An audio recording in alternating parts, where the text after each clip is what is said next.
And welcome back to WCCF Tech TV, everyone. And this is the Geeekstore MAX Mini ITX gaming case.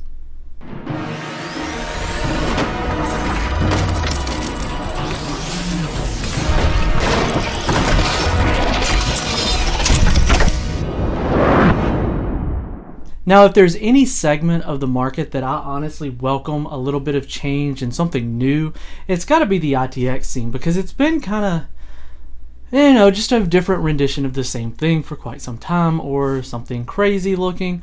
But Geeekstore is a small company out of Taiwan that manufactures acrylic ITX cases. Now, this case is all acrylic. It's fully acrylic, and except for the studs for the railing system, those are metal for the metal screws and everything to give it some rigidity. But let's take a closer look at the MAX Mini. It comes in two colors.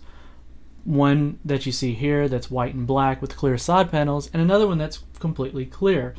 Now, of course, it only supports Mini ITX motherboards.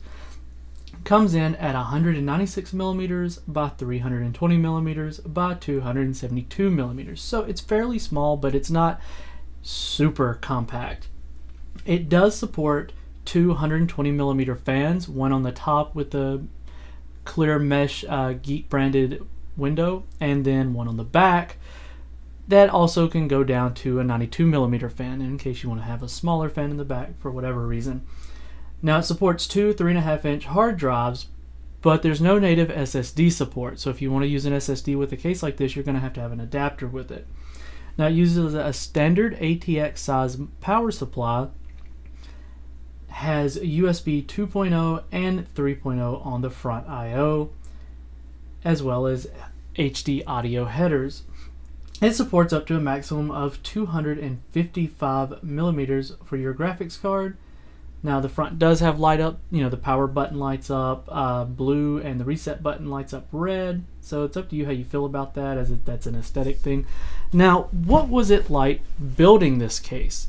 Well, to be perfectly honest, because the company's based in Taiwan and they are relatively small, their manual is only in Taiwan. So I hope you're good at following images, because that's how I had to assemble it. Now, it took me a good bit of time to put the case together, because it's not just a few pieces. It's quite a lot, actually. If you enjoy putting Lego, or if you just like building in general, you may have a lot of fun putting this case together, because it comes completely broken down and you get to assemble it in its entirety. Now, is it perfect? Not quite. There's a few things that I would like to see changed. Now, one is the USB 3.0 header is that bright blue, and then all of your power switch cables and your HD audio are those nice colorful ribbons. That kind of throws off the look with a case that's as open and you can see everything in it. There's not any real cable management points in here, so you kind of got to get creative with, say, the hard drive, the area that holds the hard drives, as that's where I've used to hide most of the cables, and I've got a modular power supply in here, so I don't have anything I don't need. Now, the other thing that I would gripe about is on the back side of the case, the motherboard tray. It's a clear plexiglass or clear acrylic window, and you see the back side of your motherboard. That may be something you'd like to do, but for me, I'd like to have that be black, something where I'm not going to see the back side of my motherboard, because it's kind of uninteresting and it makes it harder to hide cables and everything for whenever you're getting ready to show it off. Now, this case does make a wonderful display piece if you're building a rig for a show, or even for a LAN party that you really want to show off your parts. That is nice. Another thing is it doesn't have any air filters, but it doesn't have, you're not going to have a whole lot of high airflow parts in here, so maybe the dust will stay down for you. Dust can be an issue with the acrylic, because it will want to stick to it, so you'll want to keep it fairly clean. Now, being acrylic, most people think, oh, it's just going to be square. No, it's got some flares to it. Now, one thing that's really nice about the acrylic is it's really well machined, to the point that the whole case went together very well. Nothing fit funky. Everything fit really well together.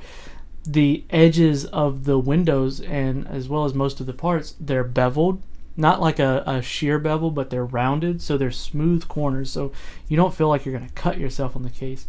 Now, I mentioned something about LAN parties. I don't think that this would be a case that I would carry around a whole lot, just a few times, but it does make a nice piece. I mean, it's a very nice looking case. So if you've got a lot of glass in your house and you want to make a home theater PC that kind of stands out and really makes people go, hey, what's that? This might be a good case for you. Now, airflow in it was good. Again, I mentioned there was no air filters, so that, doesn't restrict the airflow. You've got ventilation here as well as on the back side and on the top of the case that you can either leave open like I did where you've got your video card, or if you don't install a video card and you do something like an AMD APU build, you can just have an intake blowing air in and then out the back, so you've got a good airflow pattern.